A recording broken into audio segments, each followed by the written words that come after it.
Chika Minute. Mukhang mamahalan, Donnie, bagay na luxury model.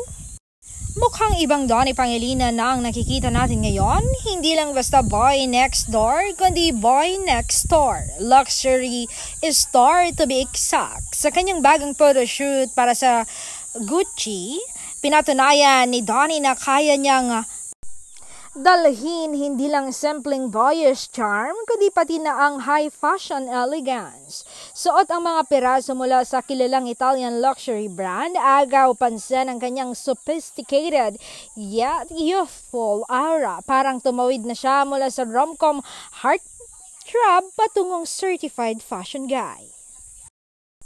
Very expensive looking kung ilalarawan ng fans, pero kahit gaano kamamahal ang suot niya, hindi nawawala yung Donnie charm niya na natural at hindi pilit. Mapapaisip ka tuloy, pang endorser na talaga, pero with the softness ng altness, crush ng bayan. Hindi naman nakakapagtaka kung bakit mainit pa rin ang suporta ng fans kay Donnie sa panahong parang lahat ng celeb ay nagle-level up sa fashion game. Stand out talaga siya dahil sa effortless appeal. Kumbaga, hindi trying hard, he just has it. At syempre, hindi rin nakaligtas sa kilig radar ang Donbell tandem.